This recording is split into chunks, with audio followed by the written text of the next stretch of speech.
Hey guys, tonight we begin with one of the most charming little pandemics in human history, the Black Death, a delightful 14th century event that combined poor hygiene, terrible medical advice, and fleas with an attitude problem.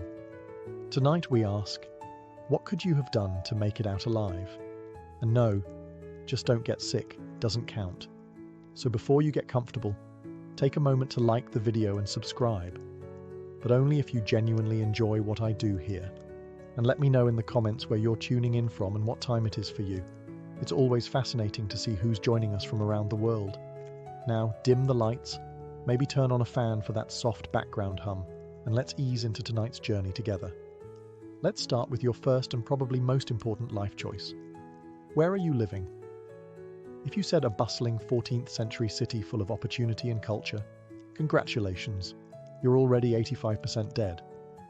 Cities during the Black Plague were not charming medieval postcards. They were overpopulated, unwashed, and alarmingly enthusiastic about throwing waste into the streets. Imagine thousands of people crammed together in wooden buildings with no plumbing, no sanitation, and rats so comfortable they probably paid rent. Urban centres like London, Paris, and Florence were the plague's all-you-can-eat buffet. Close quarters? Check. Open gutters? Check. Livestock living indoors? You bet. The cities were a hotbed of human contact, pest activity, and very bad smells. If airborne pathogens didn't get you, the psychological trauma of daily smells probably would. You didn't even need to be sick, just near someone who was. Markets, churches, bathhouses, on the rare occasion they were open, and inns packed people into tight spaces. Fleas loved it. Rats thrived, and you, the innocent city dweller just trying to buy onions, were one bite away from a full-body breakdown. Now contrast this with the countryside. Yes, it had its downsides, like isolation, weather, and the occasional angry goose, but crucially, it had space. You had fewer neighbours, fewer crowds, and significantly fewer rats per square foot.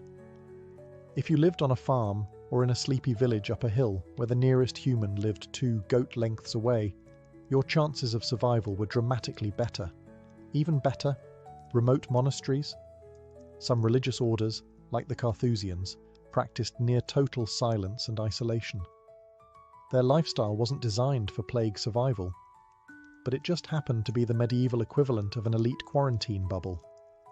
In short, if you valued your lungs, your blood, and your continued existence, the best move in 1348 was to get as far away from people as legally or illegally possible. Cancel your trips, leave the market early, and if anyone says, it's probably not that bad, that's your cue to grab your cloak and leave the city immediately. Imagine this, it's 1349. Someone sneezes in your general direction.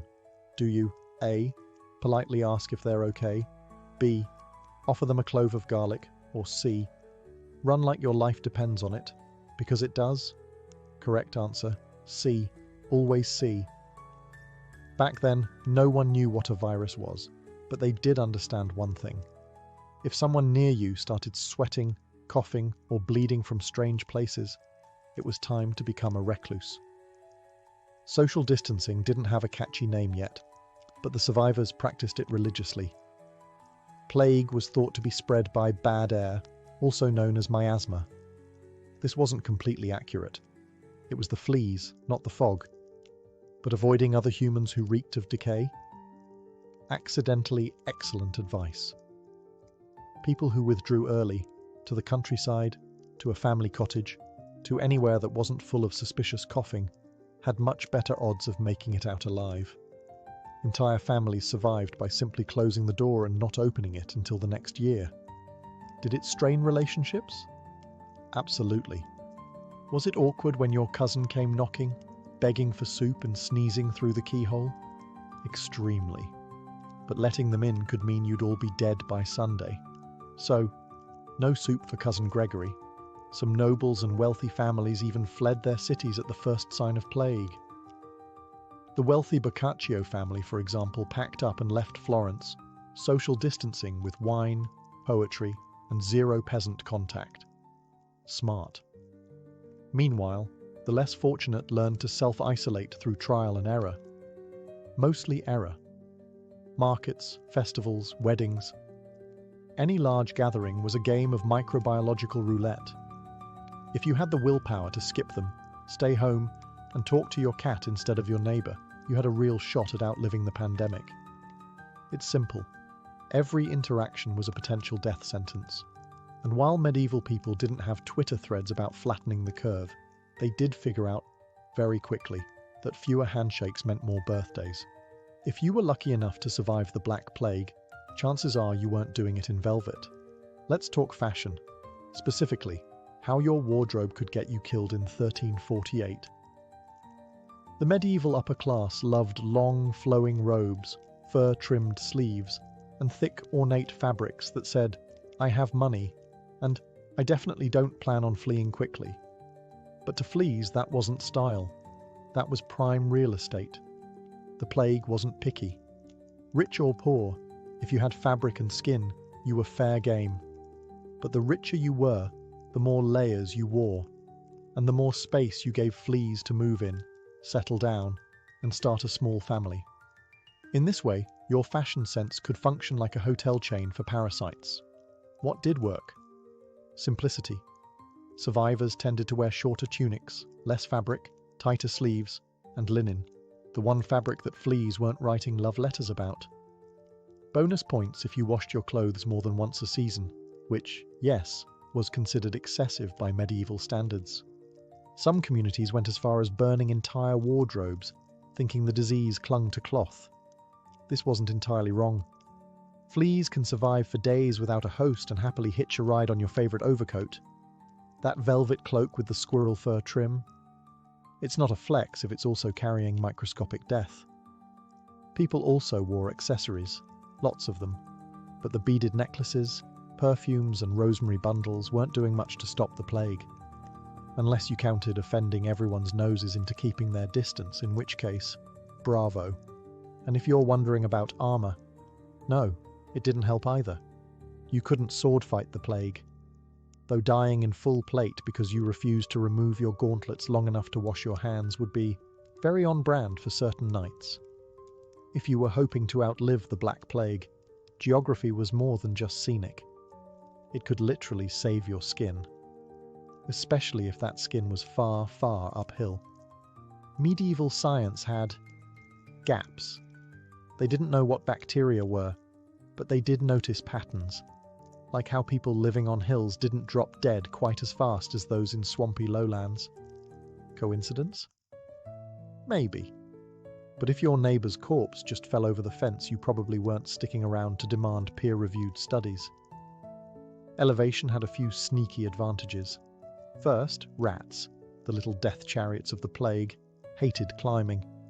Or rather, they hated staying at elevation, especially where food was scarce and temperatures dropped. The colder the hill, the less likely you were to host a flea festival. Second, wind. Higher ground meant better air circulation.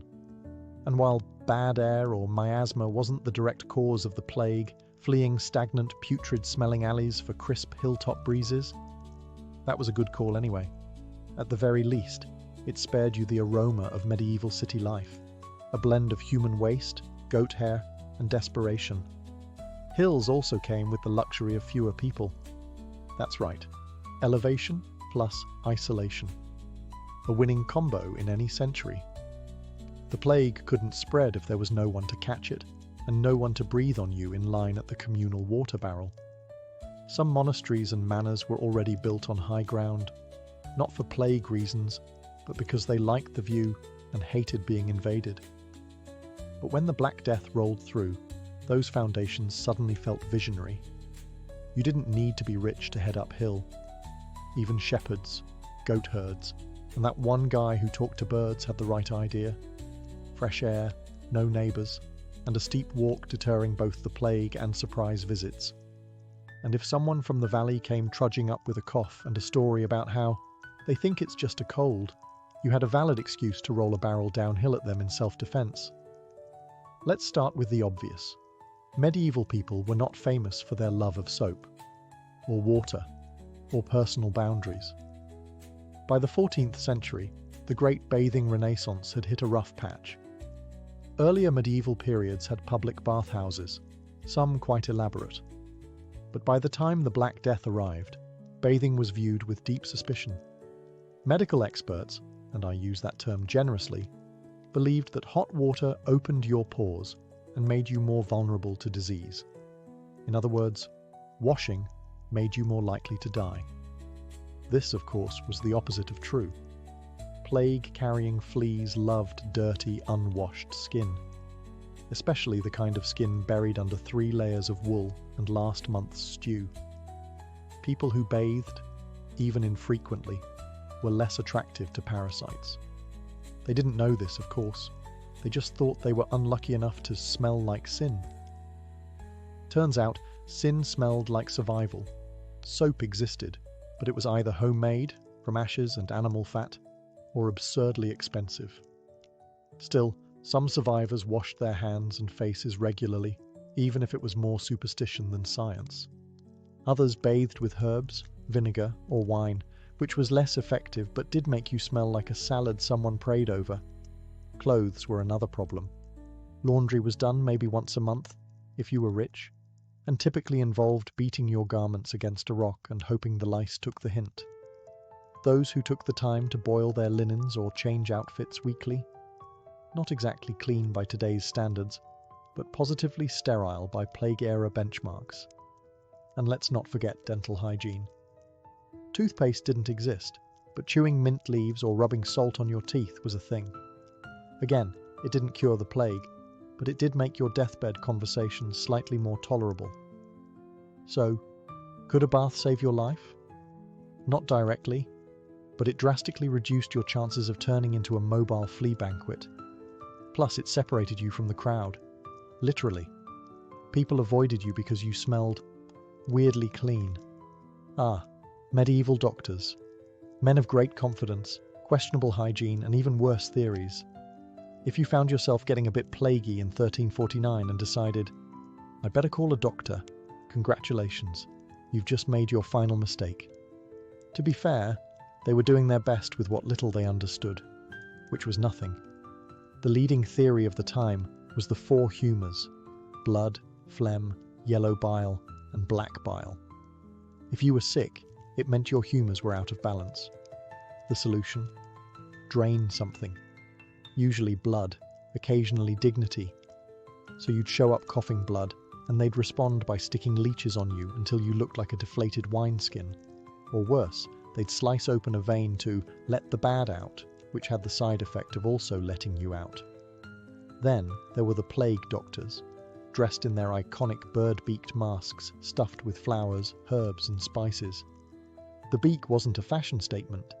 It was their primitive version of PPE. They thought good smells warded off bad air, which wasn't totally wrong. If you define working as keeping you too dizzy to notice the smell of rotting bodies. Their tools? Wooden sticks for poking at a safe distance, a cane for nudging you into a mass grave if things didn't go well, and a whole lot of sage burning. Treatment options were equally grim: rubbing onions on your armpits, drinking crushed emeralds, carrying a dead toad in a bag around your neck, sitting in smoke-filled rooms. In other words, if it sounded stupid, painful, or highly flammable, it was probably prescribed. Ironically, the people who fared best were often the ones who avoided medical attention altogether, like nuns, midwives, and herbalists, who stuck to basic hygiene, clean bandages, and staying calm. In the midst of the Black Plague, when cities turned into open-air morgues and doctors prescribed onions for everything short of decapitation, one group quietly outperformed everyone in the survival game: monks. But not just any monks. We're talking about the stay-at-home, vow of silence type. Think Carthusians, not travelling friars with pockets full of fleas. Why did monastic life offer such plague-proof potential?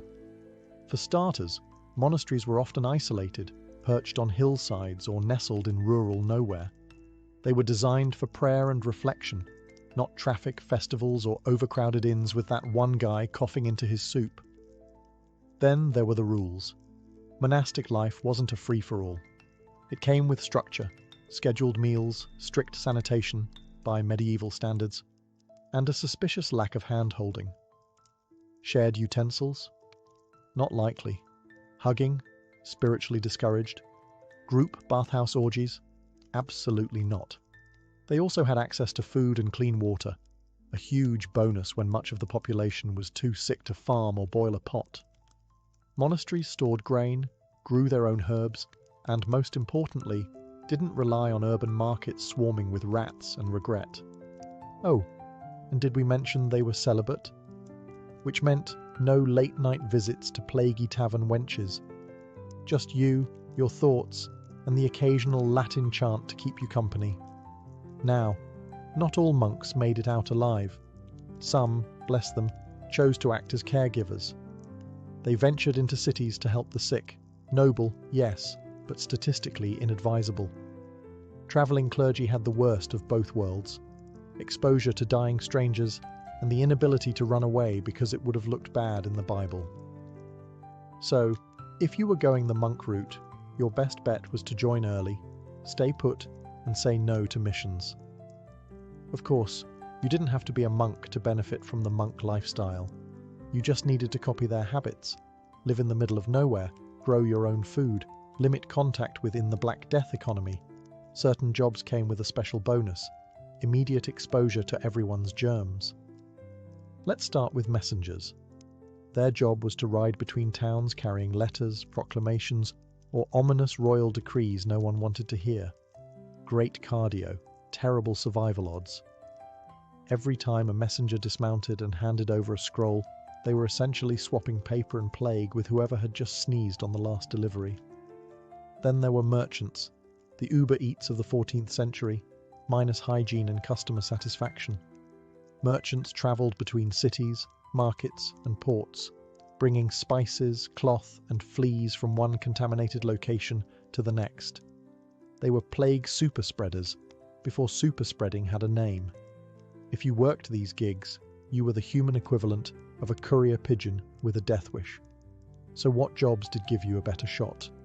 Blacksmiths, bakers, shepherds, and millers, people who worked with fire, grain, or animals, and mostly kept to themselves. These folks didn't need to travel far. They didn't have to shake hands with strangers or enter plague-saturated cities for meetings that could have been parchment scrolls.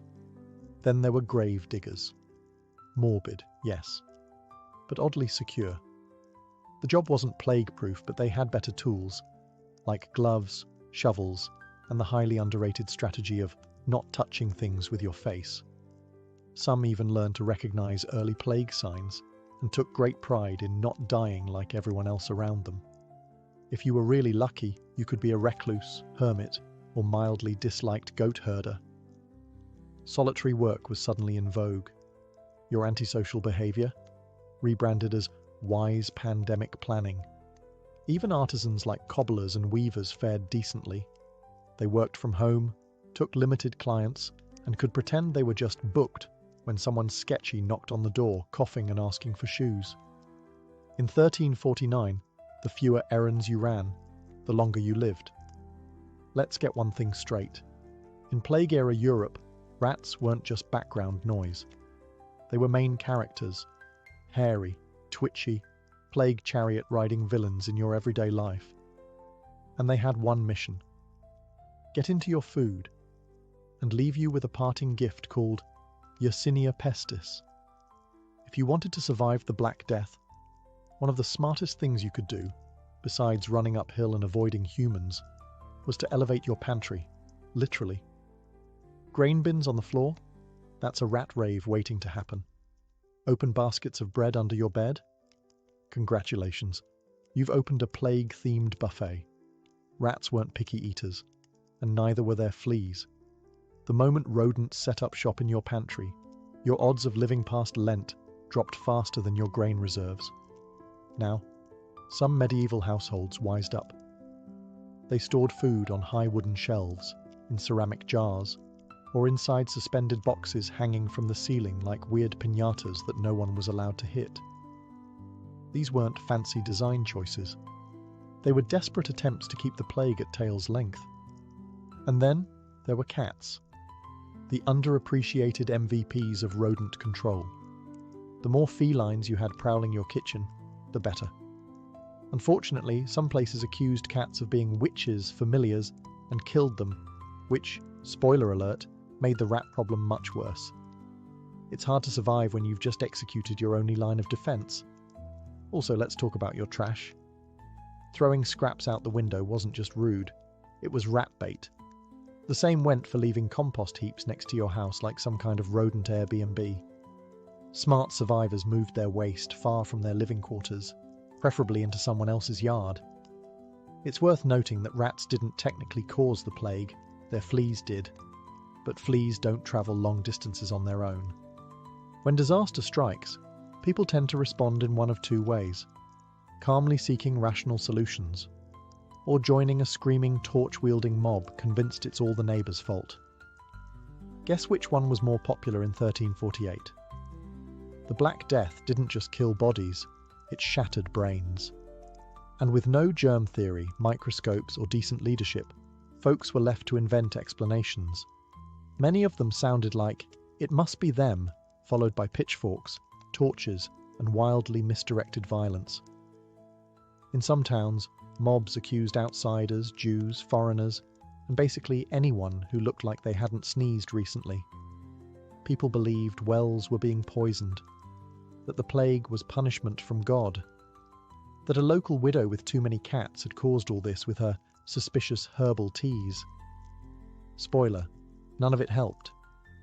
In fact, mob behaviour usually made things worse. You'd gather a large group of already paranoid people, shout over each other about how he coughed near my cow, and then storm the victim's home to... What? Solve the plague by burning it down? Smart. Real smart. Worse still, mobs brought people together, physically, huddled in sweaty crowds, yelling and swapping bacteria like they were trading Pokemon cards. You didn't just risk making a moral mistake, you also risked contracting the very disease you were trying to blame on someone else. The people who actually survived the Black Death were often the ones who kept a low profile. Not because they were cowards, but because they weren't interested in collective panic rituals.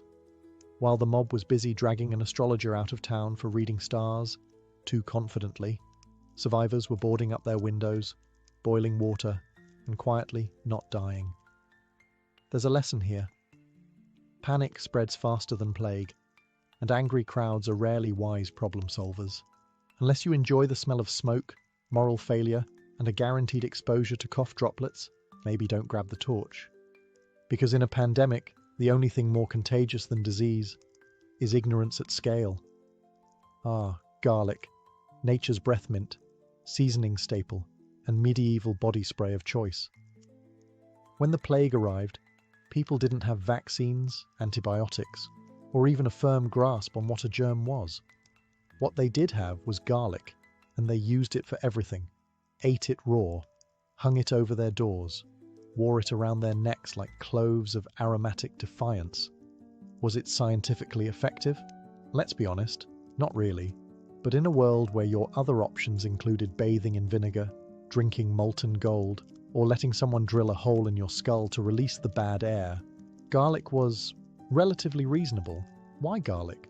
For one, it smelled strong, and that was a big deal. The leading theory of disease at the time was miasma, or bad air.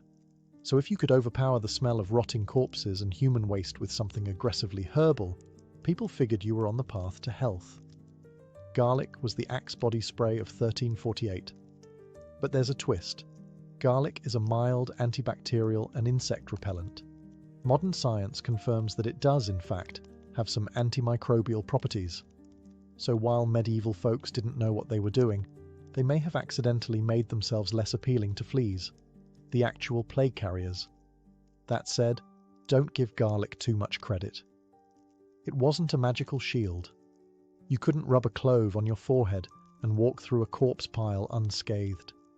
Some people ate so much garlic they became socially unapproachable, which, ironically, did help with social distancing.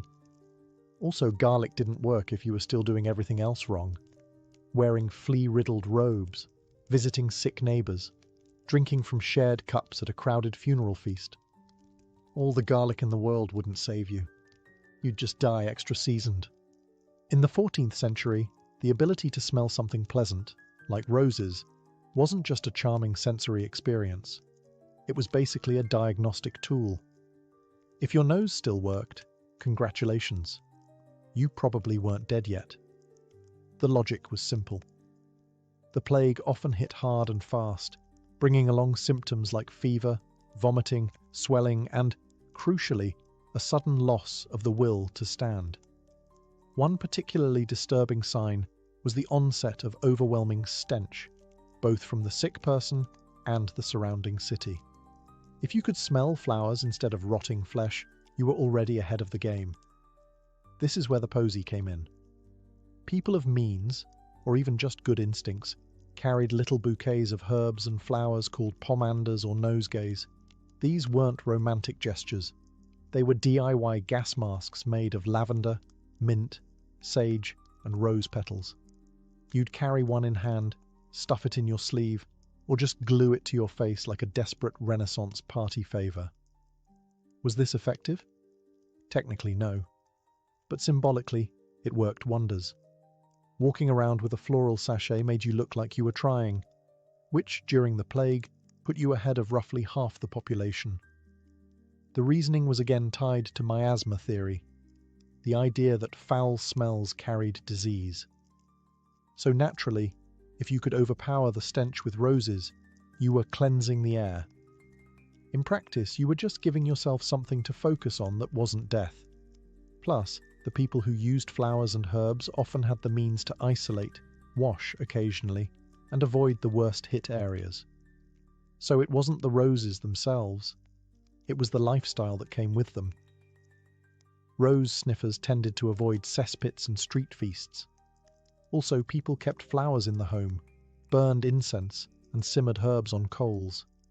Not because they were aromatherapists, but because living with 10 people in a one-room hut needed some kind of vibe adjustment, which frankly may have saved your life. Let's face it, the plague wasn't just a test of immunity, it was a test of your social calendar. In a time when human contact was roughly as safe as licking a dagger, friendship became inconvenient. Every hug, handshake, or shared mug was a game of bacterial roulette. And the people with the best odds, the ones who politely declined all invitations forever. Medieval survivors were often those who lived quiet, uneventful lives. Not because they were insightful virologists, but because they just didn't like people that much to begin with. In short, introverts thrived. That one neighbor who always said, "I'll come by later," and never did. Alive. The couple who skipped every market fair, wedding feast and Saints' Day party.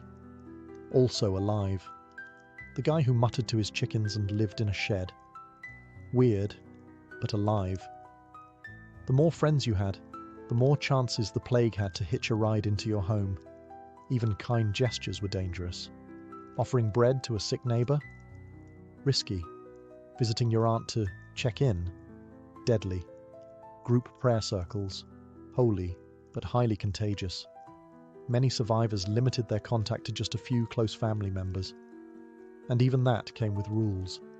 Eat separately, avoid suspicious coughing, and if necessary, build 2 houses and shout between windows.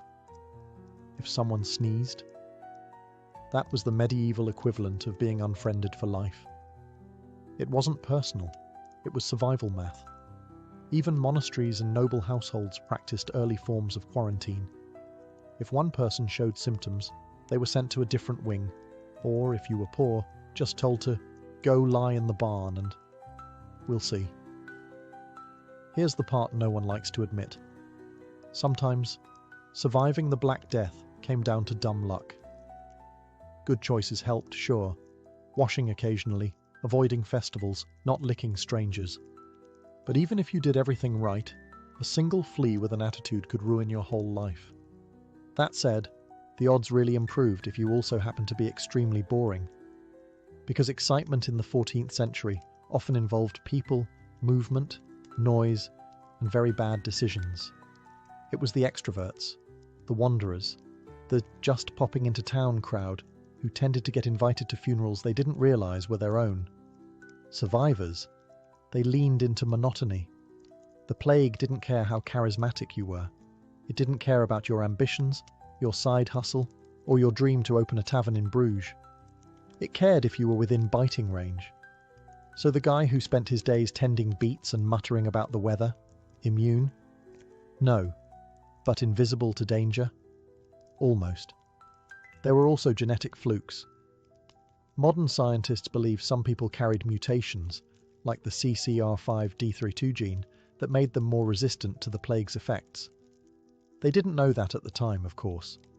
They just thought, weird that I'm not bleeding from my armpits like everyone else.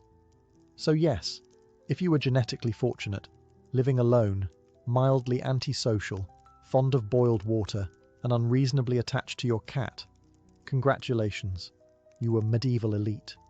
But the moment you got creative, tried a new city, invited friends over, joined a flagellant parade, or drank from that mysterious shared chalice at the market, the odds turned. Boring meant routine. Routine meant fewer surprises. And fewer surprises meant fewer unexplained rashes and less spontaneous organ failure. If you made it through the coughing, the bleeding, the rotting streets, and the awkwardly aggressive garlic breath, congratulations. You've officially entered plague survivor territory. And now, you face your final task. Make sure someone knows you were here. Because surviving the Black Death wasn't just about avoiding death. It was about being remembered for it. Enter the scribes, the monks, the diary keepers, and the slightly traumatized villagers with a good memory and access to parchment. These were the real MVPs. Not only did they outlive everyone, they also had the energy to write about it. People like Giovanni Boccaccio, who gave us the Decameron, a book about wealthy Florentines hiding from the plague by telling stories in the countryside. Or that one monk in Yorkshire who scribbled in the margins, "A great pestilence came and many died." Minimalist but effective. Writing things down was more than just catharsis. It was a way to process what had happened, to pass on warnings, and to gently humble brag about your immune system. Survivors who recorded their stories shaped how future generations understood the plague. And in doing so, they turned not dying into a sort of legacy project. But here's the catch. You had to outlive the printing deadline. That meant staying cautious even after the worst had passed. Many let their guard down too soon. They celebrated, reunited, hosted extremely premature feasts, and then died in the second wave. So if you truly wanted to make it to the end and write your story, don't rush back to town. Don't hug anyone just because the bishop said the plague is probably over. Don't accept free ale from a man with visible boils. Instead, wait. Stay boring. Keep your diary nearby. Observe. And when it was safe, really safe, pick up a quill and record your tale. Maybe no one would read it. Maybe it would moulder in a dusty chest. But maybe, just maybe, some future historian would stumble across it and say, this one knew what they were doing. Because surviving a pandemic is impressive, but surviving it with receipts, that's eternal. Long before psychiatry had a name, mental illness was seen not as a medical condition, but a divine message, or a curse. In ancient Mesopotamia, if someone experienced hallucinations, spoke incoherently, or acted erratically, the first assumption wasn't madness. It was possession. The Sumerians believed that evil spirits could enter the human body and take control. A disturbed mind meant that a demon had claimed the soul. The earliest recorded treatments were not based on logic or science. Instead, they combined ritual, prayer, and magic. Clay tablets from Assyria described detailed incantations designed to drive out the spiritual invader. Exorcists were more trusted than doctors. These weren't obscure fringe beliefs. They were mainstream diagnostics. In ancient Egypt, things weren't much different.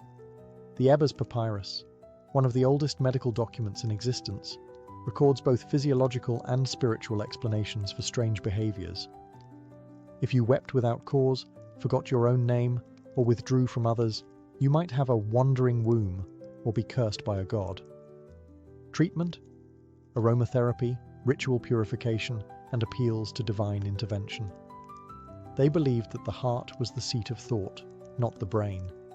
But the Greeks took things to another level. In Homeric epics, madness is often the work of gods. Ajax slaughtering sheep thinking they were his enemies? A direct result of divine interference. The concept of divine madness became so embedded in Greek culture that it was sometimes seen as a form of inspiration. Plato even argued that some forms of madness were gifts from the gods, leading to prophecy, artistic genius, or poetic insight. Poets weren't mad, they were chosen. Yet it wasn't all spiritual. Hippocrates, often considered the father of modern medicine, offered a more physical explanation. He blamed imbalances in the 4 bodily humours: blood, phlegm, black bile, and yellow bile. Melancholia, what we might now call depression, was an excess of black bile. His solutions? Diet, rest, and lifestyle changes. Not bad for a man born in 460 BCE. This duality, spiritual versus physical, would define how societies viewed mental illness for centuries. A person could be cursed or chemically imbalanced, a prophet or a lunatic. The line between healer and priest was razor thin. And depending on where you lived, the voices in your head could either earn you a temple or a burial. In medieval Europe, mental illness lost whatever grace it had under the Greeks. Gone were the philosophical debates about divine inspiration or humoral imbalance. Instead, the church stepped in, and with it came fire, brimstone, and fear. If you were hearing voices or seeing things that weren't there, the likely conclusion wasn't a humoral imbalance. It was sin, or worse, Satan himself. Madness was now framed through a religious lens. The mentally ill were often viewed as morally corrupt, spiritually weak, or possessed by demons. The devil was the prime suspect. A peasant woman wandering the streets in rags, muttering to herself, might be seen as a witch. A nobleman weeping for days without cause could be accused of harbouring unconfessed sin. Confession, flagellation, and prayer were considered viable treatments. Physicians deferred to priests. The institutions of the time didn't fare any better. There were few dedicated places for the mentally ill. Most were left to wander the countryside, survive in dungeons, or rot in overcrowded monasteries. In some towns, they were chained in public squares for their own safety, where locals could poke them with sticks or throw coins at them for amusement. Madness became entertainment. Then came Bethlehem Royal Hospital in London, better known as Bedlam. Founded in the 13th century, it was one of the first institutions to house the mentally disturbed. But house is putting it politely. Bedlam quickly devolved into a human zoo. Visitors would pay admission to gape at the lunatics chained to walls or howling behind barred windows. Treatments included cold water dunkings, bleeding, purging, and whipping. The theory was simple: drive the devil out by force. And yet, amidst the horror, some faint sparks of humanity appeared. Some monks offered kindness and shelter. Islamic physicians like Avicenna, operating far from the Inquisition's grip, still promoted humoral theory and gentle care. In Moorish Spain, hospitals treated the mentally ill with music therapy and fresh air. But in Christendom, mercy was rare and ignorance ruled. Madness was a word soaked in dread. You didn't get help, you got chained. You didn't find healing, you found exile. For most medieval sufferers, the world offered little more than a dungeon, a priest, and prayers that no one was listening to. The age of madness had begun, and it would take centuries before compassion caught up. The Renaissance is often romanticized as a period of rediscovery, of beauty, science, and human potential. But for those suffering from mental illness, the shift was more complicated than hopeful. As classical knowledge resurfaced, so too did older medical ideas, especially from Hippocrates and Galen. the church's grip loosened slightly, and for a moment, madness was allowed to have a body again, not just a soul. Physicians began to reframe mental illness through anatomy and imbalance rather than sin and demons. Melancholia, hysteria, mania, these became recognizable terms again, treated, at least in theory, with diet, exercise, and calm surroundings. There was even a renewed interest in astrology, with the stars sometimes blamed for emotional instability. A moody temperament? Maybe Saturn was in the wrong house. But don't mistake this for kindness. The Renaissance mind was still deeply suspicious of what it couldn't quantify, and the body, still subject to cleansing. Bloodletting remained popular, so did induced vomiting. If someone was too agitated, they might be restrained for days or subjected to spinning chairs designed to reset the brain. In Italy and France, asylums grew more common, not out of compassion, but to protect society from the unpredictables. One notable voice stood out, Johann Weyer, a Dutch physician. In the mid-1500s, Weyer dared to claim that many so-called witches were simply mentally ill women in need of care, not execution. He wrote De Prestigiis Daemonum on the tricks of demons, arguing against the witch trials and defending the mad from the wrath of both church and mob. Unsurprisingly, the church was not thrilled. His books were banned, and his ideas largely ignored. Meanwhile, madness remained a useful tool for those in power. Unwanted wives, political rivals, or rebellious daughters could be quietly declared insane and locked away. No trial, no scandal, just a convenient diagnosis. Mental illness was as much a social weapon as a medical mystery. Art and literature, however, blossomed with depictions of madness. Think Ophelia's drowning grief. Think Don Quixote tilting at windmills. The madman became a tragic, almost romantic figure, broken by the world, lost in illusion. But society still didn't know how to help them. The Renaissance reopened the body and reignited the mind, but the soul of psychiatric care still shackled. And the Age of Enlightenment was about to make that contradiction even sharper. The Enlightenment promised reason, progress, and the triumph of science over superstition. But when it came to mental illness, the results were mixed. On one hand, the idea of locking someone up for being possessed lost credibility. On the other, society now needed a new excuse to marginalize the mentally ill, preferably one with a white coat and a Latin vocabulary. The asylum, once a rare curiosity, became a booming institution. In London, Paris, and Vienna, grand buildings were constructed, far from the city centres, where the insane could be hidden. These places weren't hospitals, they were warehouses. Overflowing, understaffed, and reeking of neglect, they were designed less for treatment and more for isolation. The mentally ill were removed from public life like broken furniture from a showroom floor. Ironically, this was framed as progress. French physician Philippe Pinel famously ordered the chains removed from inmates at the Bicêtre Asylum in 1793, a gesture widely hailed as revolutionary. But while symbolic, the reality was less idealistic.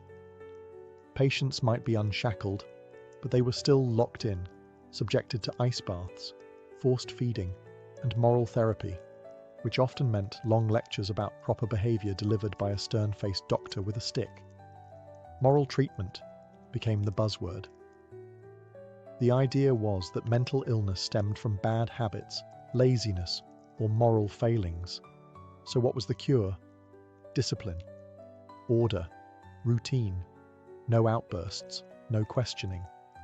Think of it as a psychological boot camp with locked doors. Inmates were taught to follow rules, attend chapel, make their beds, and smile at authority. Compliance was considered recovery. In Britain, the York Retreat emerged as a gentler model. Run by Quakers, it emphasized kindness, silence, and natural surroundings. Patients walked in gardens and were treated with respect. This humane model influenced others but remained the exception, not the rule. The real shift came in paperwork. For the first time, doctors began keeping detailed notes on mental patients, charting symptoms, behaviours, and even treatment outcomes. Psychiatry was inching toward being a formal science, though it still relied heavily on guesswork and anecdote. The Enlightenment made mental illness a subject of study instead of shame. But the cost was cold sterility. In its rush to rationalize everything, society reduced the mentally ill to specimens. Less demonic, yes, but still dehumanized, and on the horizon loomed a Victorian world obsessed with propriety, and terrified of what lurked in the human mind. The Victorian era was the golden age of contradictions, elegance and repression, scientific breakthroughs and moral panic. And nowhere were those contradictions more glaring than in how the Victorians dealt with mental illness. For a society obsessed with appearances, madness was a terrifying crack in the porcelain. For women, that crack had a name: hysteria. Derived from the Greek word for uterus, the diagnosis became a catch-all explanation for anything women did that made men uncomfortable.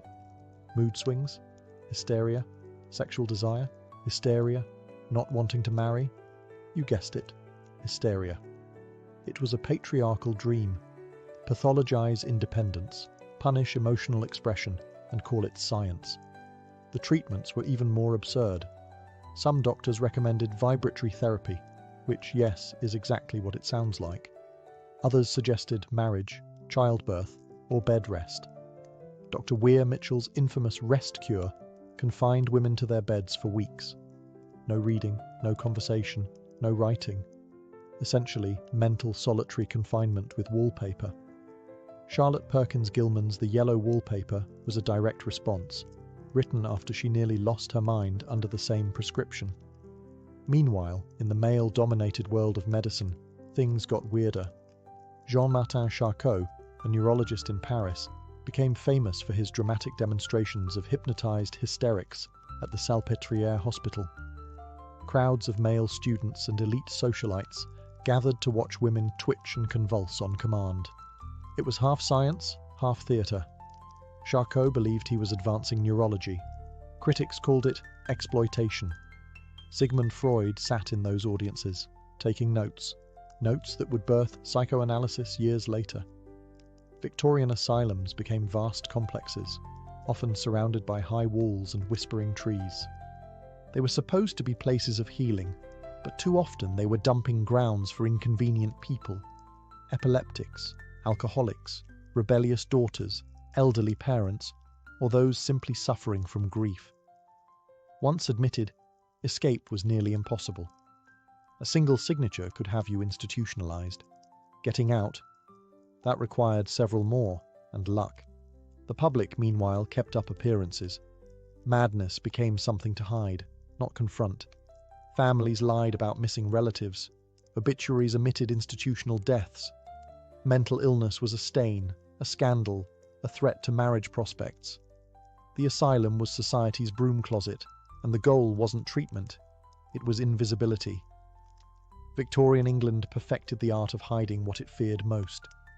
And buried beneath the corsets and canes was a nation quietly drowning in untreated minds. The 20th century began with bullets and barbed wire, and it forced the world to finally confront the mental toll of human suffering. During World War I, doctors were faced with something they couldn't exorcise, bleed, or hypnotize away. Men shaking uncontrollably, screaming at phantom gunfire, or rendered mute by terror. These weren't weaklings or madmen. These were soldiers, heroes, broken by war. They called it shell shock. At first, the term was taken literally. Physicians assumed exploding artillery shells were damaging the brain with vibrations. But the real truth was harder to accept. The human mind had a limit. Trench warfare, with its ceaseless bombardment, death, and mud-choked claustrophobia, had broken it. Officers who once laughed at nervous complaints now faced entire battalions suffering from amnesia, tremors, and night terrors. Some men couldn't walk. Others forgot their names. A few simply stared into space for days, unreachable. And yet, many commanders treated it as cowardice. Some British soldiers were executed for desertion, men who had, in fact, been driven insane by trauma. But slowly, attitudes shifted. Doctors like Rivers at Craig-Lockhart War Hospital began experimenting with new treatments, talking, writing, and empathetic listening. Rivers famously treated poet Siegfried Sassoon, encouraging him to express his trauma through verse. This was a quiet revolution. For the first time, mental illness wasn't framed as sin or weakness. It was a wound. After the war, shell shock became one of the most controversial terms in psychiatry. Some doctors tried to distance themselves from it, calling it a catch-all for everything from PTSD to malingering. Others recognized it as the birth of trauma psychology. But the public didn't forget. The war neuroses haunted the cultural imagination, broken soldiers shuffling through post-war Europe, eyes sunken, minds far from home. And when World War II arrived, the medical community was better prepared. This time, the term was combat fatigue, and treatment was faster, more humane, though stigma remained. Shell shock opened a new chapter. Mental illness was no longer just for women labelled hysterical or eccentrics in asylums. It could strike the strongest men. It could be earned through service and sacrifice. And that terrified people. Because if war heroes could break, then maybe no one was truly safe from the battlefield inside the mind. As the world stumbled into the mid-20th century, psychiatry took a bold, and often brutal, leap into physical intervention. The idea was simple. If the mind was sick, perhaps the brain could be fixed directly. But fix is doing a lot of heavy lifting here. What followed was a wave of invasive procedures that promised miracles, but often delivered silence, obedience, or ruin. Enter the lobotomy. Developed by Portuguese neurologist Antonio Egas Moniz in the 1930s, the procedure involved severing connections in the brain's prefrontal cortex to reduce agitation and delusions. It earned Moniz a Nobel Prize. But the real boom came when American psychiatrist Walter Freeman introduced the ice pick lobotomy. No operating room needed, just a mallet and a few minutes behind the eye socket. It was fast, cheap, and horrifying. Tens of thousands underwent the procedure in the US alone, including children, housewives, and veterans. Some became docile. Others lost speech, motor function, or personality entirely. A few died on the table, yet hospitals kept offering it, because it emptied beds. A patient who had been violent or uncooperative was now quiet, vacant, manageable. Success by 1940s standards. Then came electroconvulsive therapy, or ECT. While still used today in carefully controlled settings, its early applications were far from gentle. Doctors would administer jolts of electricity strong enough to induce seizures, often without anesthesia or consent. The goal? To reset the brain, like shaking a faulty light bulb. For some patients, particularly those with severe depression, it brought real relief. But for others, it caused memory loss, confusion, and trauma. This was the golden age of interventionist psychiatry. Insulin coma therapy, hydrotherapy, isolation chambers, doctors reached for any lever they could pull. Mental illness was treated like a broken machine, and the tools were crude. Compassion took a back seat to control. And still, asylums swelled. With the rise of state-run psychiatric hospitals, millions were institutionalized.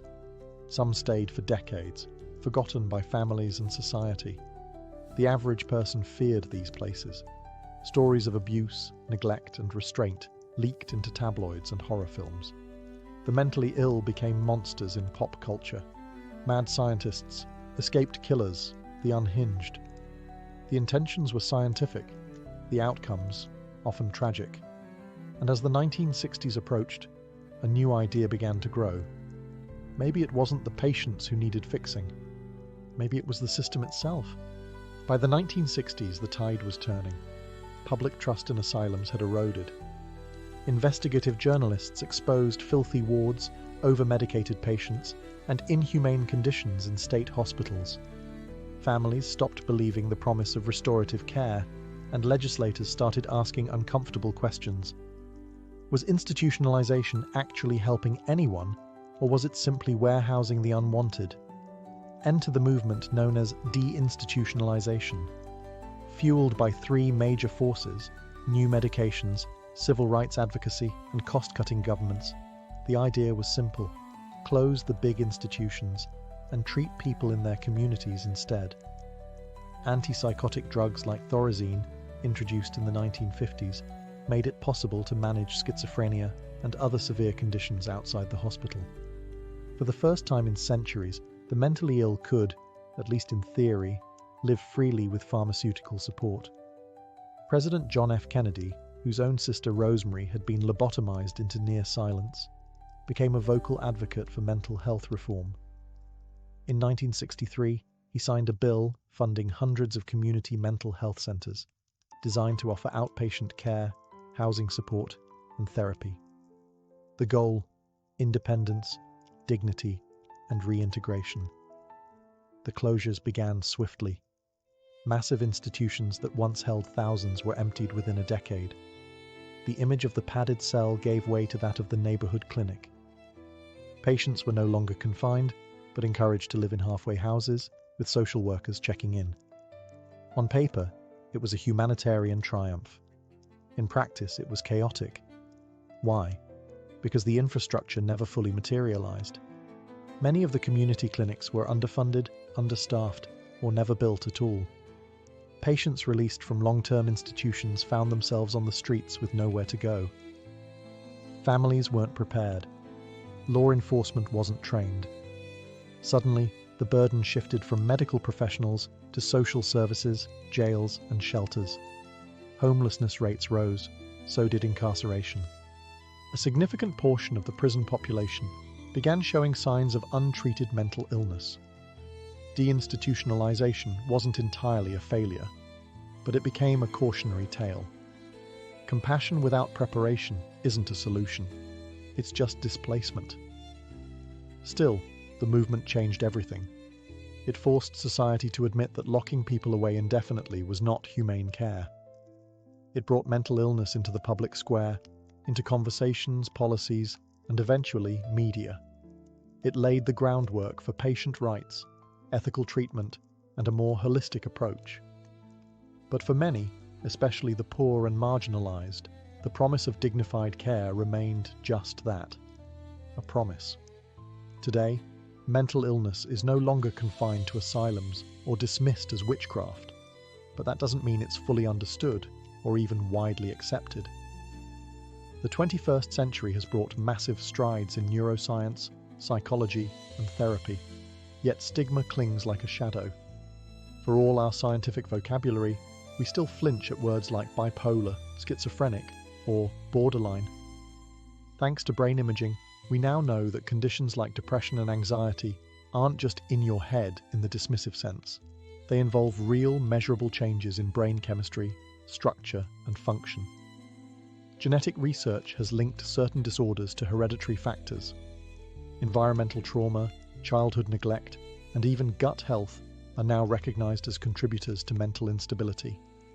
For the first time, we're beginning to see mental illness as a dynamic intersection of biology, psychology, and environment.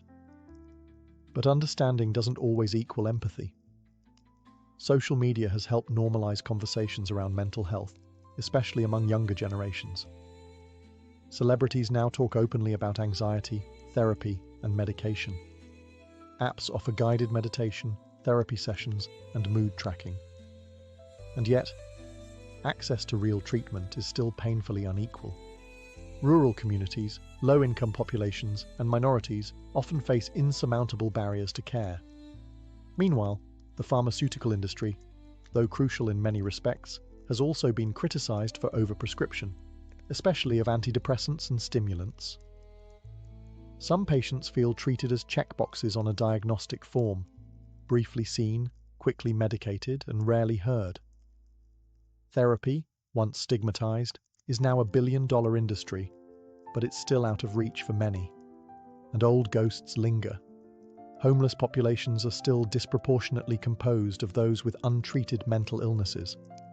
Prisons now serve as the largest de facto mental health institutions in many countries. Emergency rooms are flooded with psychiatric crises they aren't equipped to handle. It's deinstitutionalization without the promised safety net, again. Yet there are signs of hope. Trauma-informed care is gaining ground. Peer support programs are flourishing. Schools are beginning to integrate mental wellness into curriculums.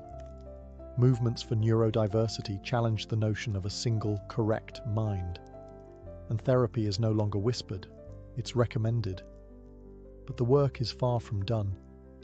Mental illness may no longer be chained to a wall or cut from the brain, but many still suffer in silence, buried under cultural shame and systemic failure. History has shown us what not to do. The future will be defined by whether we finally start doing better. Bushido, meaning the way of the warrior, was not a law written by emperors or carved into stone.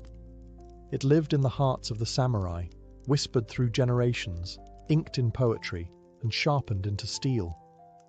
It governed everything a warrior did, from how he fought, to how he lived, and, most importantly, how he died. Emerging during Japan's feudal era, Bushido evolved over centuries, drawing from a mixture of Shinto reverence, Buddhist calm, and Confucian discipline. It demanded 7 core virtues: loyalty, courage, benevolence, respect, honesty, honor, and rectitude. These weren't vague ideals, they were lived obligations. A samurai who violated one could expect social exile, or a far more gruesome end. Loyalty wasn't negotiable. A samurai swore unwavering allegiance to his daimyo, his feudal lord. Betrayal wasn't seen as political treason, it was spiritual pollution. Even in defeat, a loyal retainer might choose death over dishonor. The concept of giri, an unrepayable sense of duty, bound him tighter than any contract. And death? That was never the enemy. The ideal samurai embraced it daily, preparing his soul for the moment when duty would demand the ultimate price. If he failed his master, displayed cowardice, or brought shame to his name, there was one way to reclaim dignity: seppuku.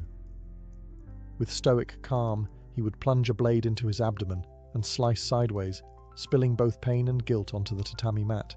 A second, called the kaishakunin, would stand behind him, ready to deliver a clean beheading and spare him prolonged agony. To Westerners, this might sound horrific, but to the samurai, it was beautiful, a final poem written in blood. Bushido didn't die with the swords. Even after Japan modernized and the samurai class was dissolved, echoes of Bushido lingered. It shaped the ethos of Japanese military officers during World War II and still lives on today in martial arts, business culture, and national pride. What makes Bushido extraordinary isn't just its severity. It's that it demanded honor, not just in victory, but in restraint, humility, and even in death. The sword was sacred, but it was never the point. A true warrior, under Bushido, didn't just master combat, he mastered himself.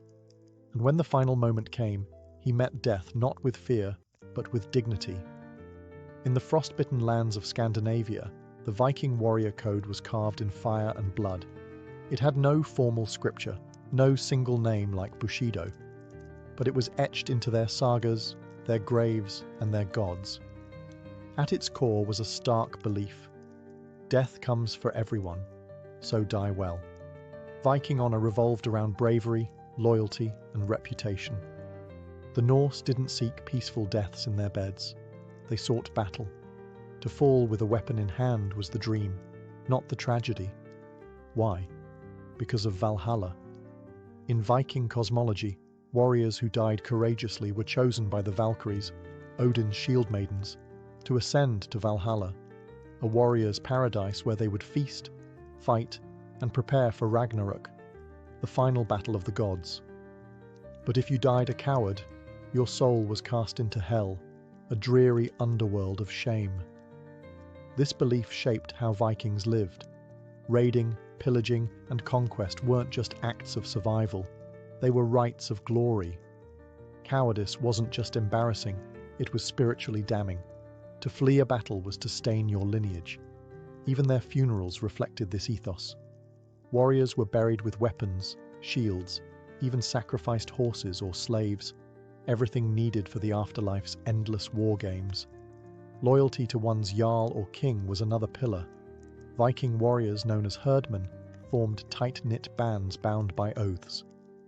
Betrayal of the group was unthinkable. But that didn't mean blind obedience. Vikings valued personal honor as much as loyalty. If a leader lost face or made cowardly decisions, his men could challenge or even abandon him. Strength commanded loyalty. Weakness lost it. And vengeance? That was a virtue. If your kin was wronged or your honor insulted, you were expected to respond with steel. Feuds could last generations, spilling over into blood debts and cycles of retribution. It wasn't cruelty, it was balance. The sagas are filled with heroes who refused compensation or peace until justice was served blade to blade. Even in old age, many Vikings feared a quiet death more than pain.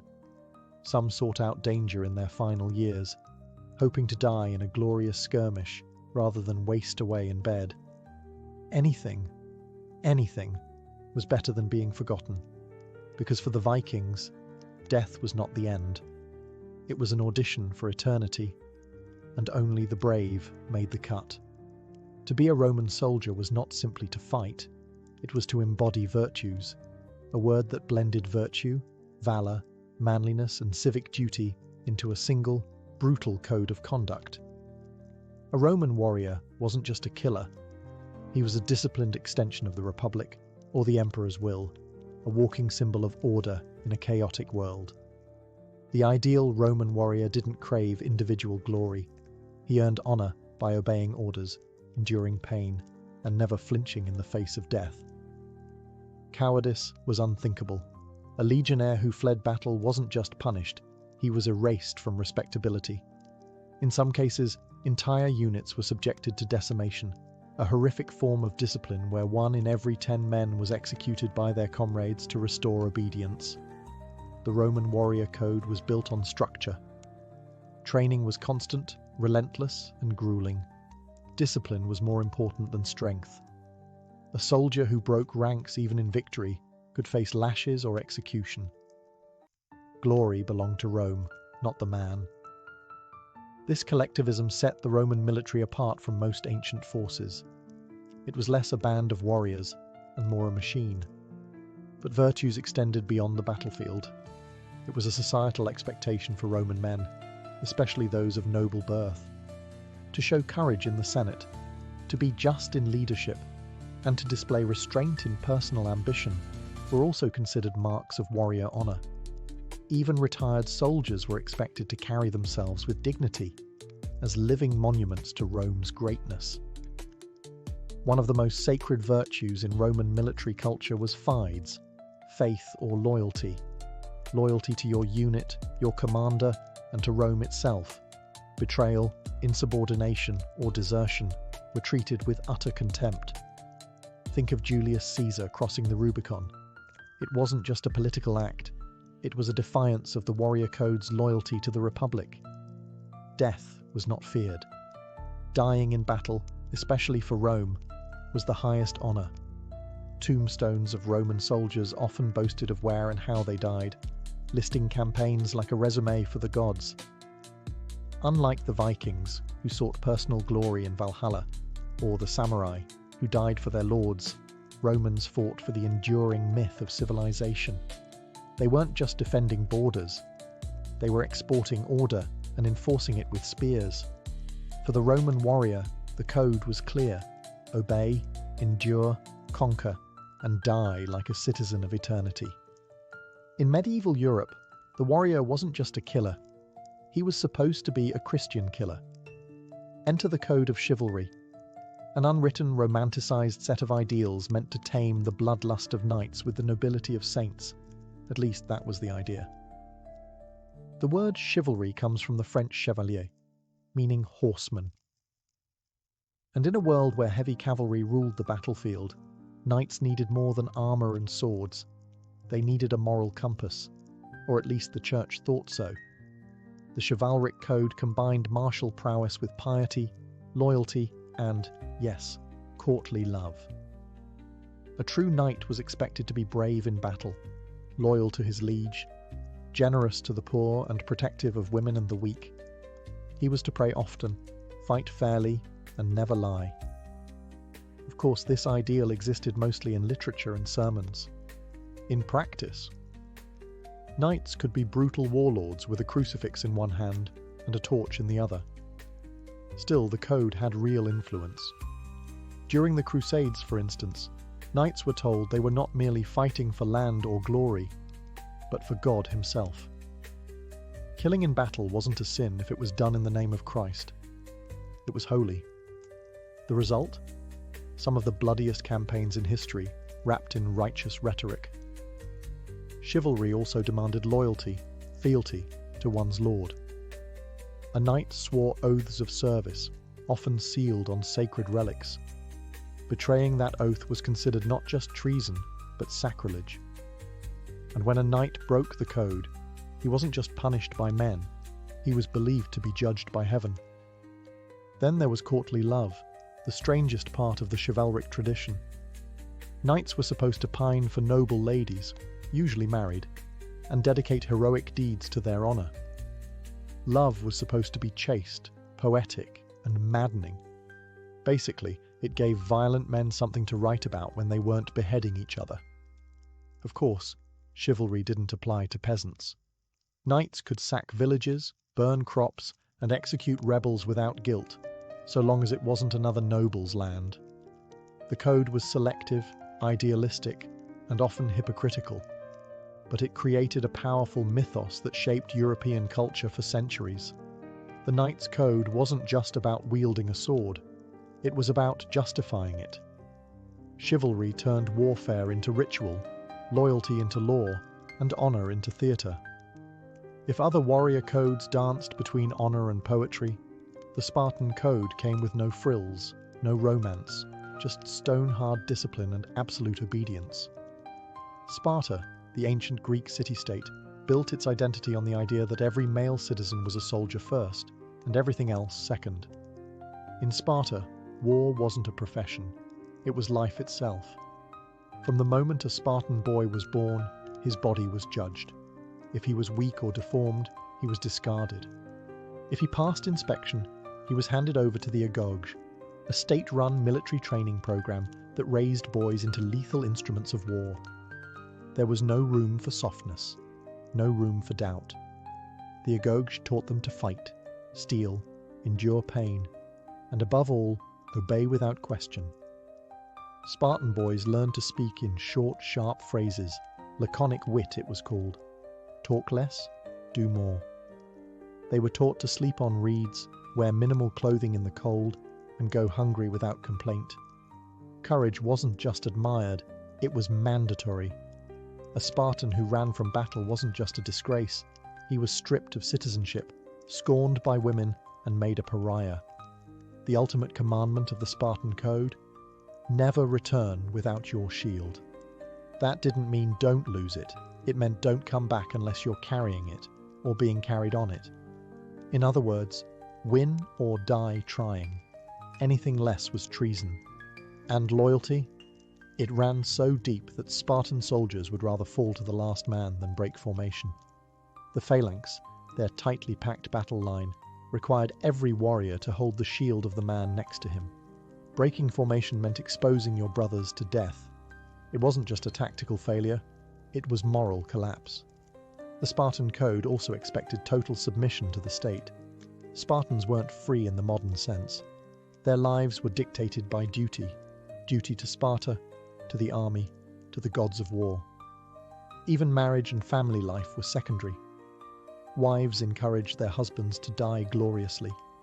Mothers told their sons, "Come back with your shield, or on it."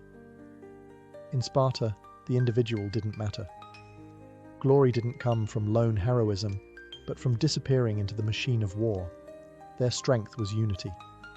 Their honor in sacrifice. And for centuries, no one dared challenge the phalanx. Because Spartans didn't just fight like warriors, they lived like weapons. If the samurai lived by honor and the Spartans by discipline, the Mongol warrior lived by the cold clarity of results.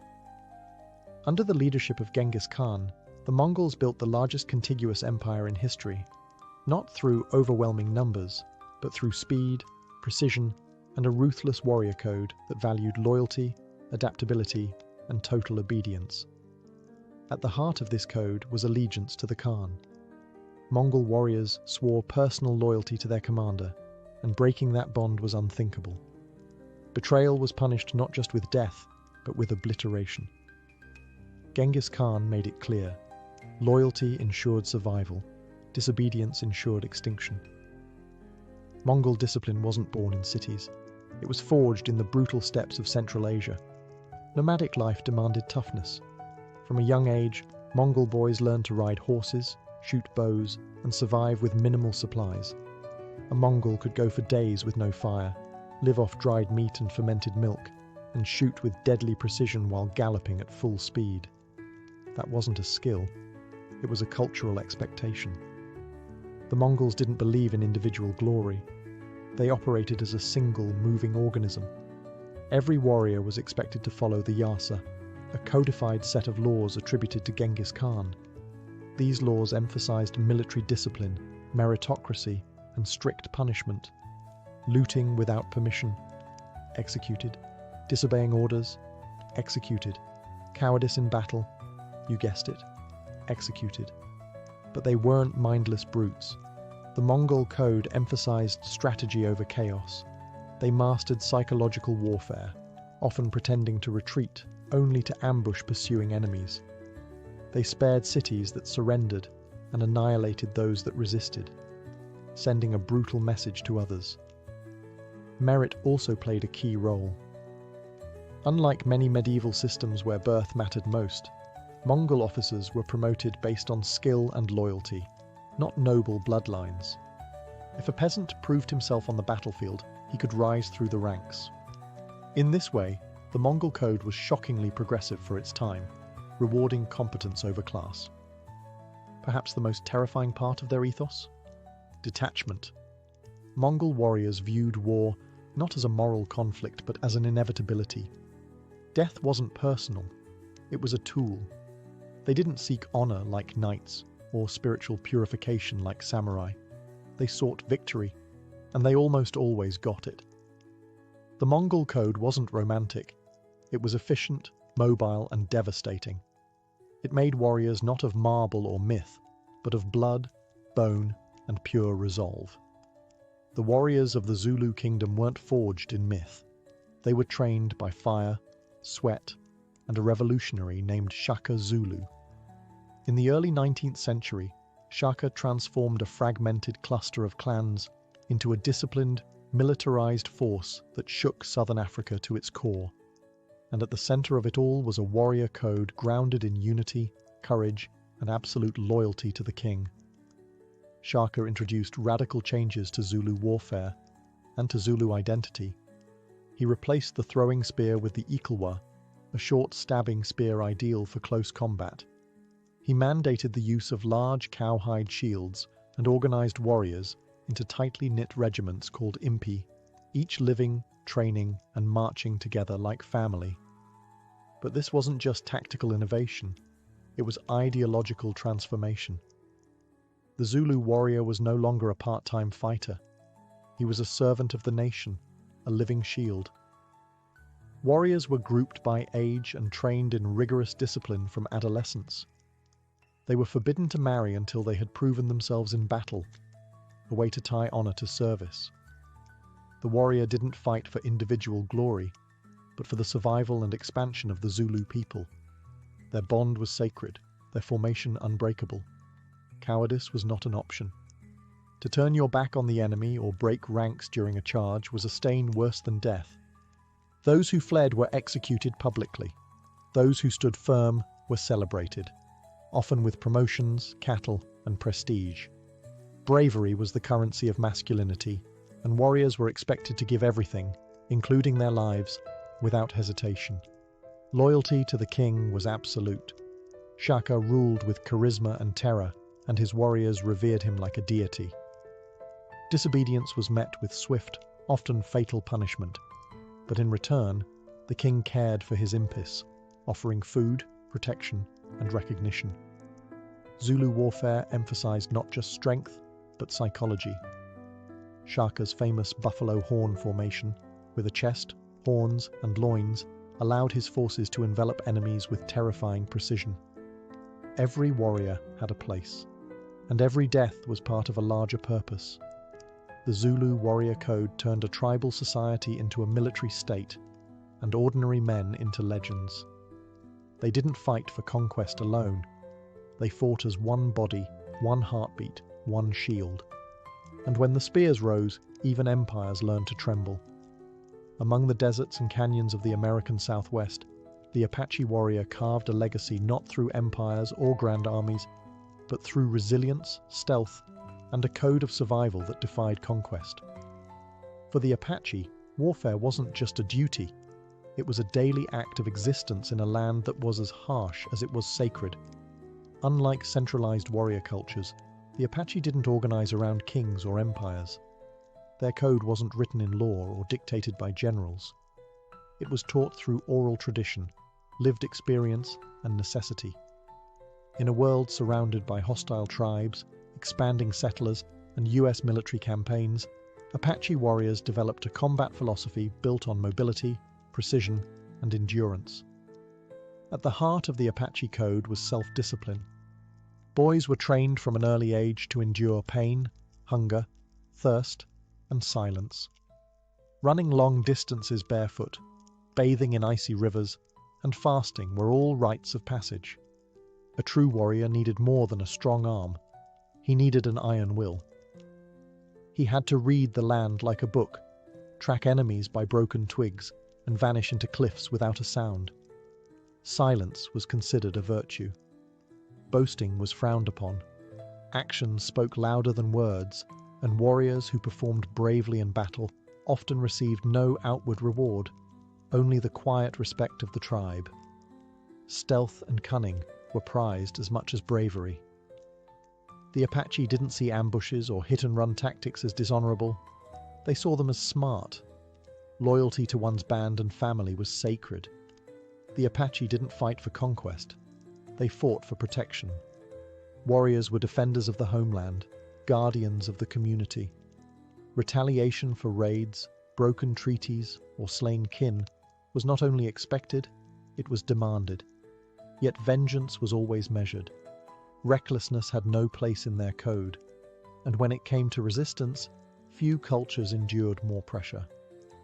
Leaders like Geronimo became symbols of unbroken defiance, leading guerrilla campaigns against overwhelming odds. Even when captured, exiled, or imprisoned, many Apache warriors refused to surrender spiritually. Their code had no room for submission. To the outside world, the Apache were often seen as savages, but within their culture, the warrior was a keeper of balance, calm in voice, sharp in eye, deadly in motion. They weren't chasing glory. They were keeping the world intact, one silent step at a time. In the heart of 17th century India, amid the clash of empires and the oppression of faiths, arose a warrior brotherhood unlike any other, the Khalsa, the Saint Soldiers of Sikhism. Formed by Guru Gobind Singh in 1699, the Khalsa wasn't just a fighting force. It was a moral revolution wrapped in armor, driven by a code that combined spiritual devotion with fearless resistance. The Sikh warrior code was revolutionary in two ways. First, it was egalitarian. The Khalsa rejected caste, wealth, and lineage. Every member took the same last name, Singh, meaning lion, to erase social divisions. A lowly farmer stood shoulder to shoulder with a prince. They fought not for conquest, but for justice, for the protection of the oppressed, regardless of religion or origin. Second, it demanded unshakable discipline. Upon initiation, Khalsa warriors vowed to uphold righteousness, never cut their hair, never engage in intoxication, and never harm the defenseless. They bore 5 symbols, the 5 Ks: Kesh, uncut hair; Kara, iron bracelet; Kanga, wooden comb; Kashera, shorts; and Kirpan, a ceremonial sword. Each carried spiritual meaning. but the Kirpan especially signified the duty to stand against tyranny. The code was built around the concept of miri piri, a balance of temporal power and spiritual wisdom. A Khalsa warrior wasn't just a fighter. He was expected to meditate, serve others, and remain humble, even in battle. Warfare was a last resort, never to be driven by ego or vengeance, but only to defend righteousness. Fighting was not about rage. It was about responsibility, and when they fought fiercely. Khalsa warriors stood against the powerful Mughal Empire, often outnumbered but never outwilled. Their battle cry wasn't just a slogan, it was a declaration of purpose. Betrayal of the code was rare because it was tied to one's very identity. To be Khalsa was not just a title, it was a vow, a sacred pact of courage, service, and self-sacrifice. The Sikh warrior didn't fight for glory, land, or empire. He fought because it was his divine duty, and in doing so, the Khalsa forged a legacy of fearless equality that still inspires warriors of conscience to this day. Long before the first bottle was smashed or the first speakeasy opened its doors, America was already fighting a war against alcohol. By the late 1800s, the country's relationship with drinking had spiraled out of control. Booze wasn't just a pastime, it was a daily fixture. Saloons weren't merely watering holes, they were political clubs, gambling dens, and brothels. Public drunkenness was widespread, and many reformers pointed to alcohol as the root of domestic violence, poverty, and moral decay.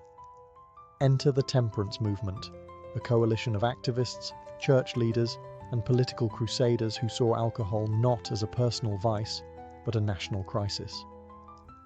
One of the loudest voices came from the Women's Christian Temperance Union, whose members marched, picketed, and prayed outside saloons, urging men to give up their drink for the sake of their families. They were joined by the Anti-Saloon League, a group that didn't just protest, they played politics, and they played to win. The Anti-Saloon League understood something critical. Laws change when you change lawmakers. So they lobbied hard, targeting local, state, and federal elections to get dry candidates into office. By the early 1900s, they had built an astonishingly effective political machine. They pressured politicians, funded campaigns, and used propaganda to paint alcohol as a threat to the American way of life. But there was more than morality behind the movement. There was fear and nationalism. Immigrant communities, especially Germans, Irish, and Italians, were often associated with heavy drinking. For many native-born Protestants, the saloon wasn't just a vice, it was a symbol of foreign influence and cultural division. As World War I broke out, anti-German sentiment surged, and beer, heavily associated with German-American brewers, became a target of patriotic disdain. The stage was set. On January 16, 1919, the 18th Amendment was ratified, banning the manufacture, sale, and transportation of intoxicating liquors. The following year, the Volstead Act was passed to enforce it. America was officially dry. But rather than usher in a golden age of sobriety and virtue, Prohibition would instead uncork something far more chaotic: black markets, bootlegging, and bloodshed. The crusade had won the law, but the fight for the soul of a thirsty nation was just beginning. Prohibition might have started with the ratification of the 18th Amendment, but it was the Volstead Act that gave the law teeth and plenty of fine print. Named after Congressman Andrew Volstead, who championed its passage in Congress, the Act defined what intoxicating liquor actually meant. Spoiler: it didn't just ban hard liquor, it banned anything with more than 0.5% alcohol content. That included beer, wine, cider, even medicinal tonics. Suddenly, the ordinary became illegal, but as strict as the Volstead Act sounded, it was also riddled with loopholes, contradictions, and legal gymnastics that turned enforcement into a nightmare. For starters, Prohibition didn't make it illegal to drink alcohol. You could still drink it, you just couldn't sell it, transport it, or make it. That meant if you had a cellar full of wine or a few barrels of whiskey before the law kicked in, you were technically safe. Private stockpiling became a booming side hustle, and many wealthy Americans bought up entire inventories before the ban took effect. Then there were the religious exemptions. Wine for communion? Still legal. Suddenly, churches, some real, some hastily fabricated, saw their memberships skyrocket. Clergy found themselves in the unusual position of acting as both spiritual leaders and alcohol distributors. One priest joked that his congregation had grown miraculously overnight. Medical loopholes were even more absurd. Doctors could prescribe alcohol for medicinal purposes, and pharmacies could legally dispense it. That led to an explosion of shady prescriptions and booming business for chains like Walgreens, which grew from 20 stores to over 500 during Prohibition. Bourbon for a cough? Brandy for your nerves? Step right up. Meanwhile, enforcement fell to the newly formed Prohibition Bureau, a severely underfunded and often corrupt agency that couldn't keep up. Many agents were either bribed, intimidated, or simply overwhelmed. Raids were inconsistent, penalties often lenient, and bootleggers were always a step ahead. The Volstead Act, in theory, was supposed to engineer a sober society through strict control. In practice, it created a tangled mess of grey zones, selective enforcement, and fertile ground for a booming underground economy. As the Volstead Act took effect and legal alcohol vanished from shelves, something else began to flourish in the shadows: the speakeasy. These illicit bars and nightclubs sprang up in basements, back rooms, and behind sliding walls in cities across America. The term speakeasy came from patrons being told to speak easy about their location, because if the wrong person overheard, the party might end in a police raid. But those raids? Rarely successful. Speakeasies weren't just hiding, they were protected. By the mid-1920s, there were tens of thousands of speakeasies in New York alone. Many operated in plain sight, bribing local officials and cops to look the other way. A raid might occur for show, but behind the scenes, cash changed hands, and doors reopened within hours. Inside, the scene was electric. Jazz bands played wild improvisations. Women in flapper dresses drank alongside men in tuxedos. For the first time, social mixing was part of the drinking culture. Speakeasies broke barriers between classes, between races, between genders. In many urban speakeasies, white patrons danced to black music, and women smoked, drank, and flirted openly. It was rebellious, glamorous, and intoxicating in every sense. But the booze? It was often questionable at best and deadly at worst. With legal distilleries shut down, bootleggers began manufacturing alcohol in hidden labs and bathtubs. This bathtub gin was often crude, unregulated, and spiked with dangerous chemicals to stretch supply. Blindness and poisoning were not uncommon. Still, the demand was so high, people were willing to take the risk. Speakeasies were more than bars. They were symbols of defiance. They represented the failure of Prohibition to stamp out America's love affair with alcohol. The harder the government tried to enforce the ban, the more the public found creative ways around it. Hidden compartments, secret passwords, false storefronts. Prohibition turned ordinary citizens into everyday outlaws. In the process, nightlife transformed. Jazz culture exploded. Fashion changed. Even slang evolved, with terms like juice joint, giggle water, and bootleg becoming part of everyday speech. The speakeasy wasn't just a workaround, it was a cultural revolution in disguise. Prohibition had aimed to make America sober and righteous. Instead, it made the country sneakier, bolder, and infinitely more rebellious. As Prohibition pushed alcohol underground, organized crime stepped into the spotlight, armed, ambitious, and eager to supply what the government had banned. With booze illegal and demand skyrocketing, a black market economy was born, and at its heart were the gangsters who turned alcohol into a billion-dollar business. Nowhere was this transformation more visible than in Chicago, where Al Capone became the face of the Prohibition underworld. Capone wasn't just a thug. He was a businessman, a strategist, and a public figure who provided jobs, ran soup kitchens, and bribed the police with pocket change. But behind the public image was a ruthless enforcer who ruled through violence, fear, and corruption. Capone's empire trafficked in thousands of gallons of illegal liquor, moving it through secret warehouses, armed convoys, and crooked speakeasies. He had entire neighborhoods under his thumb, judges, mayors, even law enforcement, and he wasn't alone. Across the country, cities like New York, Detroit, and Kansas City saw the rise of bootleg kings, Irish mobs, Sicilian mafias, and Jewish crime syndicates, all using prohibition as their golden ticket. These criminal networks didn't just move alcohol, they professionalized crime. They created systems, hierarchies, and rules. Turf wars were common, and blood spilled often. One of the most infamous events was the St. Valentine's Day Massacre of 1929, where 7 members of a rival gang were lined up and gunned down in broad daylight, allegedly on Capone's orders. The message was clear. This wasn't small-time street violence. This was organized warfare. Ironically, the more the federal government cracked down, the more sophisticated the criminals became. Smugglers used fast boats on the coasts and cars modified with hidden compartments inland. Some even built tunnels under the US-Canada border to ferry in whiskey from Montreal. Others had insiders at distilleries still legally producing medical or industrial alcohol, which was then repurposed into bootleg spirits. Public sentiment began to shift. People questioned a law that seemed to breed more crime than it prevented.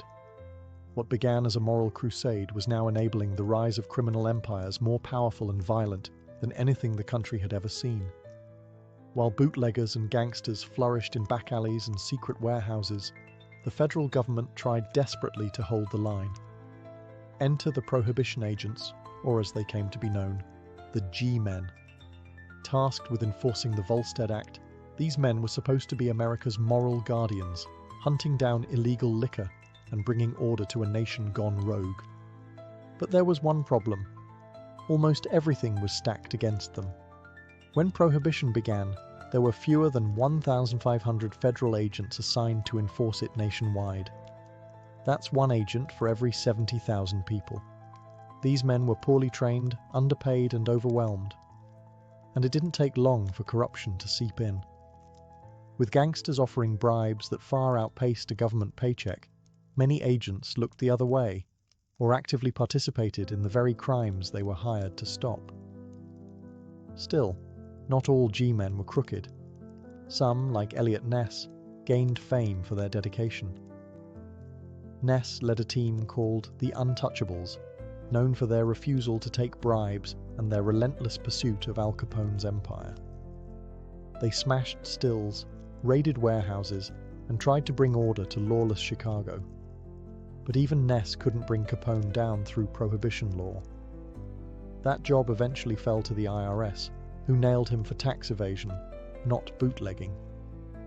Most enforcement efforts were clumsy at best and dangerous at worst. Raids were often tipped off in advance. Innocent people were sometimes caught in the chaos, and the black market just adapted. Bootleggers became masters of deception, changing routes, disguising shipments, and creating networks that moved faster than the law. The government even took a darker turn. In an attempt to stop people from drinking industrial alcohol used in bootlegging, federal officials ordered it poisoned. Thousands were sickened and hundreds died. The press called it government murder. Public opinion, already sour, turned bitter. All of this contributed to a growing sense that prohibition was unenforceable, and worse, unjust. Law-abiding citizens became criminals overnight, and real criminals became rich, powerful, and untouchable.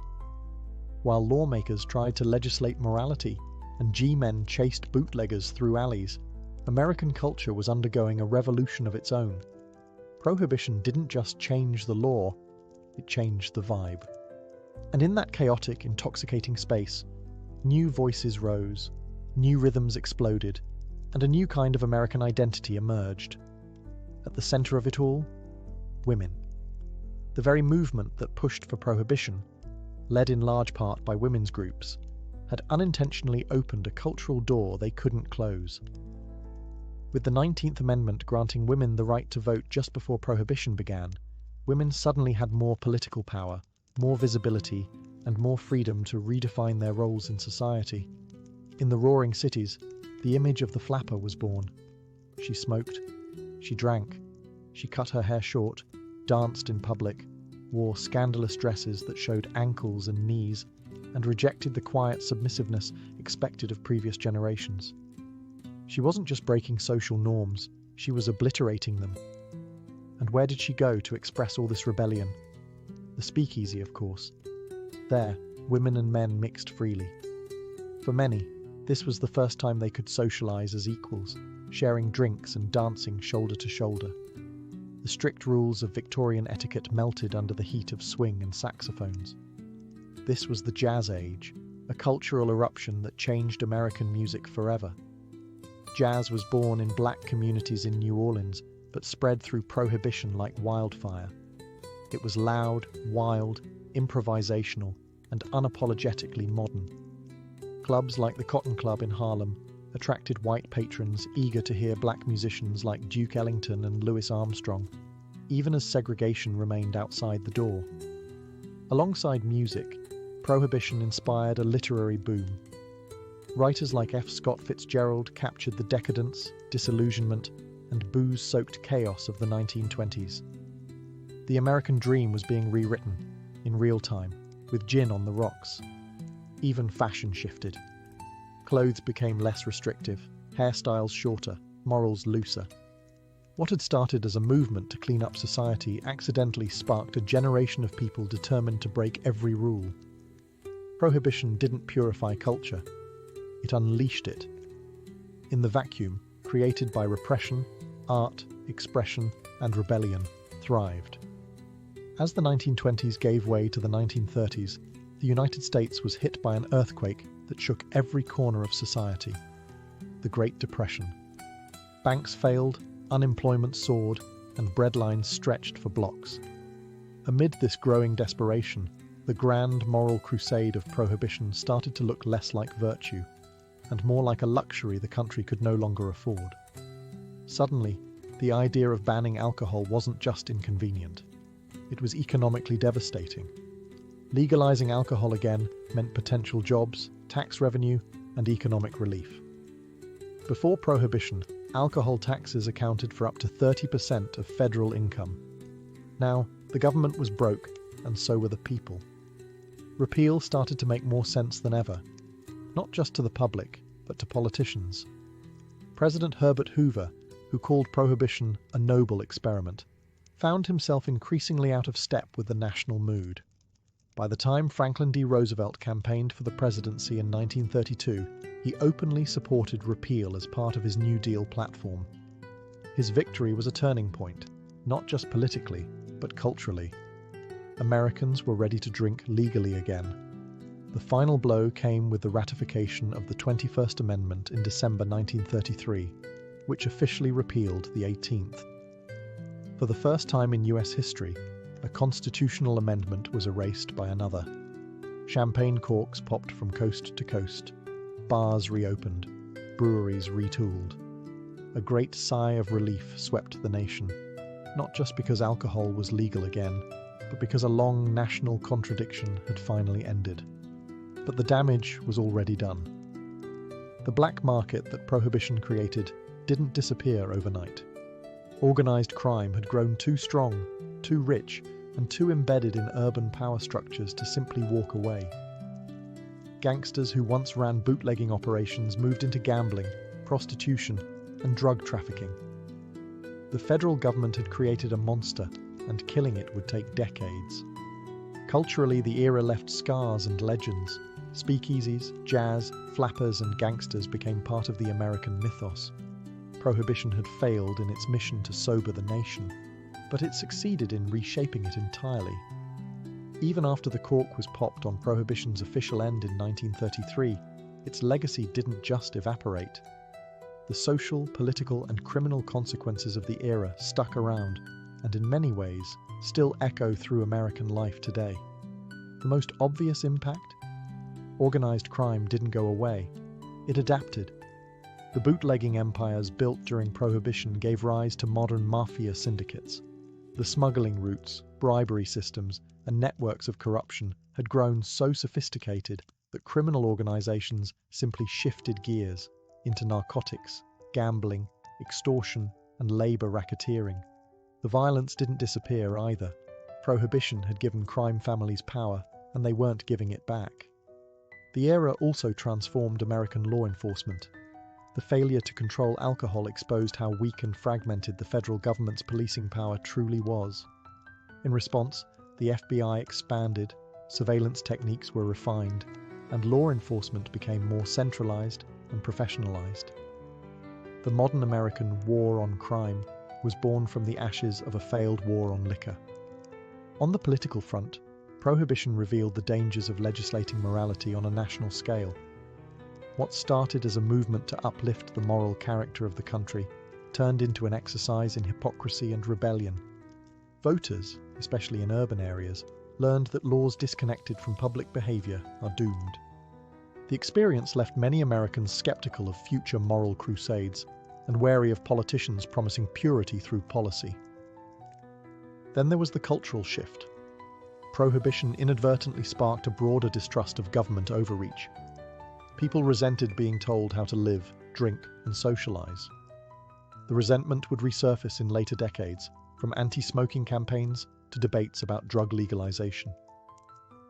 The ghost of the Volstead Act haunts American culture every time there's a clash between law and lifestyle. Even the alcohol industry had to rebuild itself from the ground up. In the decades following repeal, regulations were introduced to control advertising, drinking ages, and distribution. To this day, liquor laws in the US vary wildly from state to state, a messy legacy of the fractured Prohibition years. But perhaps the most enduring consequence was psychological. Prohibition taught Americans that banning something doesn't make it disappear, it just pushes it underground. Long after the last speakeasy closed and the final bootlegger faded into history, the Prohibition era found a second life, this time in pop culture. What had once been a decade of legal chaos and blood-soaked crime became a glittering myth of gangsters in pinstripe suits, jazz-filled clubs, and rebellious glamour. Prohibition didn't just leave behind laws, it left behind legends. Hollywood wasted no time. Films like Little Caesar, 1931, and The Public Enemy, 1931, turned bootleggers into icons. James Cagney and Edward G. Robinson didn't just play gangsters, they defined them. Al Capone was no longer just a criminal, he was a celebrity anti-hero.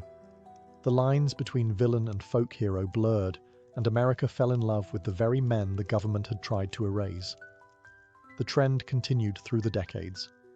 The Untouchables, Once Upon a Time in America, Boardwalk Empire, each retelling added more glamour, more grit, and more mythology to an era that had been, in reality, chaotic and often brutal.